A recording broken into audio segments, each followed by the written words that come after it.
And I'm not even gonna sit up here and pretend like I sat and watched that BET Awards all the way through. I was flicking back and forth from channel to channel. It wasn't worth it to me.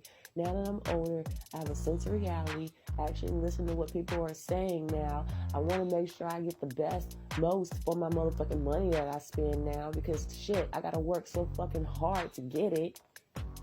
And I told y'all last year, I said, look at this agenda. I don't know if I'm in the Twilight Zone and I see it by myself, or if other people are sitting in the Twilight Zone with me and see this shit going on. It's an agenda going on, and it's not just with black and brown communities. The biggest agenda to bring motherfuckers down, though, is in the black and brown communities. But I'm telling you, the agenda is all over. Y'all, remember I was telling y'all that I used to love watching Blackish in the mornings or whatever before work. I used to actually wake up early just to watch Blackish. And they kept showing, after a while, they kept just showing the same 5 motherfucking episodes all the time. And I'm like, you bastards are trying to make me get dementia. Like, really? Then when I get old in a nursing home or some shit, I can only remember the Halloween episode of Blackish. And that's it. And by then, it's on hologram technology. And I'm like, I want it on the screen. I want it on the screen. I want it on the screen. And y'all, you get it. You motherfucking get it. But the agenda to be where it is, to where, like, I feel like it's on men too. Like, I feel like they are trying to seduce y'all. Like, they trying to make y'all, turn y'all's brains into sexual mush, I think. If y'all can't think on a daily basis, and you have to have your dick out in order to be able to think properly, that's a problem. That's dangerous to us. So I'm like, what is this agenda? Are they trying to make y'all sexual beasts on purpose? Cause y'all, I ain't gonna lie, I did a podcast on this too last year.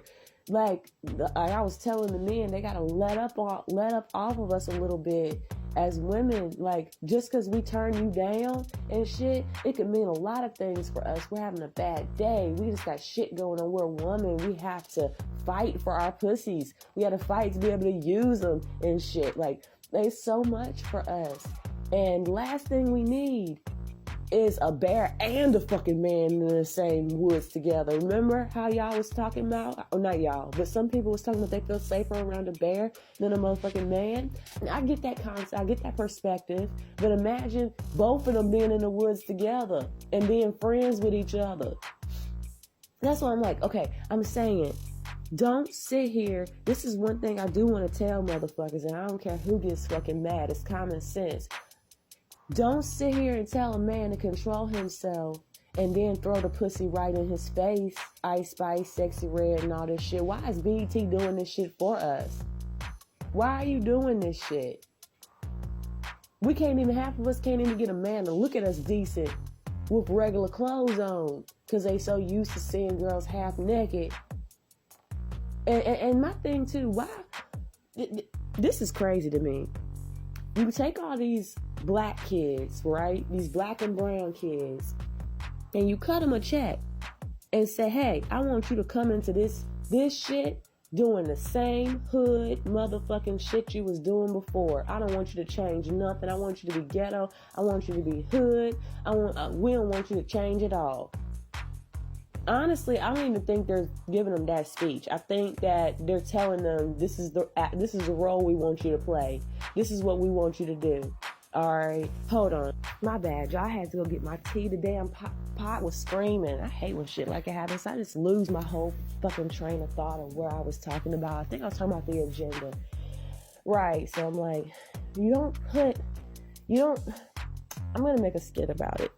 You don't sit here and you don't put a cookie in front of a child's face and tell them, you can look at it, you can smell it, you can lick it, but you better not motherfucking eat it.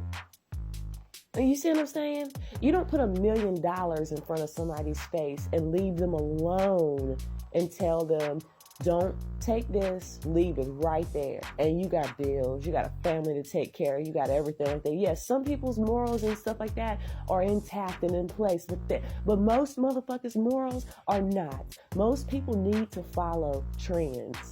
okay? Most people need to fit in. All right? That's the problem.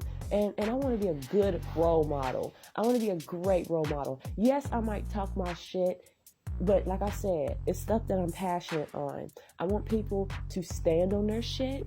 I want people to do what they gotta motherfucking do, aka do your shit. I want people to be powerful, and I want everybody to come the fuck together. Because guess what? There's power in numbers, like I always say. Now, every community got some shit going on, and not even community. Every community got some shit going on that needs to be handled and taken care of. I can only bring issues to light that I see going on that's affecting me and my community for the most part, and then I can be like, oh yes, sis, something doesn't look right. Are you sure they're not trying to pull this tactic? I'll give y'all an example. When the Caucasian people had Miley, they didn't even have Miley Cyrus. Miley Cyrus tried to pull her bullshit, and they did not claim her. They didn't even look her motherfucking way, y'all. They said, this is embarrassing. This is not what we stand for. We not gonna have that shit. Bitch, you cannot be on CMT channel acting like that. But then, when it comes to black people, y'all really think this is what we want. This is what we like. This is what we want to listen to. This is what we want to hear. This is us. Are you trying to say that I'm a sexy red? Like, what makes them think that this is good at all? Now, I understand motherfuckers gonna probably try and come in my comments and talk your shit, because I will talk my shit. Now, I said what the fuck I said. The sexualism, it started long ago. Who knows what the cavemen was motherfucking doing and listening to in their cave. But it progressively got worse. The reason why I'm the way I am, and I say get your fight code, don't let nobody motherfucking play you, because they will try to. Prime example. We went so long without saying anything about shit. Standing up and saying, no, we're not going to have this. And we let shit slide. Now we got sexy reds and Sukianas and shit. Now we got some of the classiest women in our community like that, or celebrities and stuff like that. We got some of the classiest women looking like shit and trash. And I will use Taraji P. Henson as an example for that. Taraji P. Henson is probably approaching 60 years old soon. And she definitely wears it. Definitely wears it. And I can tell. And I don't like talking about that a lot of time, but I'm using this for an example on purpose. Because she's sitting up there in these tight-ass, short-ass dresses and shit. Girl, you have a legacy. Didn't you win awards for acting? You've been acting so long. You've been acting since you was a teenager and shit. Nobody can touch your accolades. Why are you sitting up here looking like one of the city girls? It nipped and tucked, because I know she got some threading and shit done on that face too. Like, be the example to other people that you want to set for your children and shit like that. And you standing up there beside men of God in front of them and shit like that, pulling your skirt down and shit like that. And as far as Keith Lee, he has every right to be motherfucking mad. I would be mad right with him, because the shit was disrespectful. If she claimed she rehearsed it like she did, then there shouldn't have been a hiccup like that, even if a motherfucker changed seats. Because don't you know what motherfuckers look like prior to the fucking show before you approach them? Don't you want to know what the motherfucker looks like first before you just go up to him calling him a name? And then you gotta understand too, right after the fucking show, some motherfucker went up to Keith Lee knowingly calling him DDG. At that point, Keith was, he really composed himself, because I would have gave that motherfucker the backhand, to be honest. Where I'm from, you don't do shit like that, because mixing up motherfuckers' identity and shit and mistaken identity gets you hurt, either on whichever receiving line that you want it to be on. But mixing motherfuckers up and mistaken identity gets people hurt, and that shit was disrespectful as fuck. Keith better be careful, because it seems like motherfuckers is out trying to get him, and I think them ATL restaurant people has then all got together.